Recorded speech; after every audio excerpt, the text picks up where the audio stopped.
HSC 25 batch এই শেষ মুহূর্তে এসে, অর্থাৎ তোমাদের 1 মাসেরও বাকি নেই, এই মোমেন্টে এসে তুমি সবকিছু গদবাদা না পড়ে স্ট্র্যাটেজিক ওয়েতে যেগুলো থেকে পরীক্ষা আসার সম্ভাবনা সবচেয়ে বেশি, এইগুলো যদি একটু গুছিয়ে পড়তে পারো, এগুলো যদি একটু বারবার রিভিশন দিতে পারো, প্র্যাকটিস করতে পারো, তাহলে সেটা হবে তোমার জন্য বুদ্ধিমানের কাজ। আজকের এই ভিডিওতে আমি তোমাদের জন্য লাস্ট মোমেন্টে এসে যেই সিন প্যাসেজগুলো না পড়লেই নয়, যেগুলো থেকে পরীক্ষা আসার সম্ভাবনা সবচেয়ে বেশি, এই সিন প্যাসেজগুলো আজকে দেখাবো। তবে একটা কথা বলে নিচ্ছি, তুমি তোমার প্রিপারেশনটা যেভাবে নিচ্ছিলে সেভাবেই নাও, তার মাঝে আমার এই সিন প্যাসেজগুলোকে একটু বেশি গুরুত্ব দিও, ঠিক আছে? সো চলো আমরা আমাদের সিন প্যাসেজে চলে যাই। আমি এখানে তোমাদেরকে যেই সিন প্যাসেজগুলো দেখাবো, এগুলো মূলত গুরুত্বের ভিত্তিতে সাজানো। অর্থাৎ এরকম না যে সবার আগে ইউনিট 1 থেকে কোনগুলো গুরুত্বপূর্ণ এরকম করে না।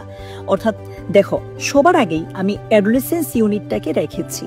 অর্থাৎ অ্যাডোলেসেন্সের লেসন 2 যেটা আছে, এটা সবচেয়ে বেশি ইম্পর্টেন্ট তোমার বইয়ের মধ্যে।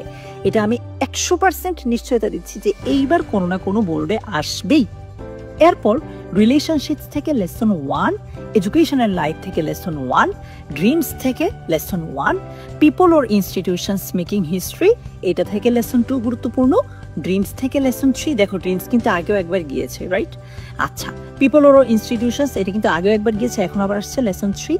ইউথফুল অ্যাচিভার্স এখান থেকে লেসন 5, রিলেশনশিপস থেকে লেসন 3, হিউম্যান রাইটস থেকে লেসন 4, আর অ্যাডোলেসেন্স থেকে যেটা আগেও একবার গিয়েছে এইখান থেকে লেসন 3 এবং 1।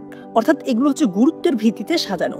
এগুলোকে যদি আমি একটু ইউনিট বেসড তোমাকে সাজিয়ে দিই, সেম জিনিস, অর্থাৎ অ্যাডোলেসেন্স তো এইখানেও একবার আসছে, এইখানেও একবার আসছে, তাই না? তো এগুলো আমি যদি একটু তোমাকে ইউনিট বেসড সাজিয়ে দেই, তাহলে এমন দাঁড়ায় যে এডুকেশনাল লাইফ ইউনিটটা থেকে লেসন 1 আর অ্যাডোলেসেন্স থেকে লেসন 1, 2, 3 তিনটাই গুরুত্বপূর্ণ, বাট লেসন 1 খুব বেশি গুরুত্বপূর্ণ। রিলেশনশিপস থেকে লেসন 1 এবং 3, ড্রিমস থেকে লেসন 1 এবং 3, people or institutions making history এটা থেকে লেসন 2, 3, হিউম্যান রাইটস থেকে লেসন 4। সো তুমি তোমার প্রিপারেশনটা যেভাবে নিচ্ছিলে নাও। আমি এখানে যে লেসনগুলোর কথা বলেছি, প্লিজ এগুলোকে খুব বেশি গুরুত্ব দিও, এগুলো থেকে আসার সম্ভাবনা অনেক বেশি।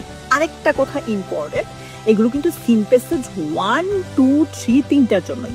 অর্থাৎ প্রত্যেকটা লেসনের তুমি শর্ট কোয়েশ্চেন পড়বা, এমসিকিউ পড়বা, প্রত্যেকটা লেসনের ফ্লো চার্ট সলভ করবা, পারলে ইনফরমেশন ট্রান্সফার, তারপর প্রত্যেকটা লেসনের সামারি তুমি সলভ করবা, ঠিক আছে?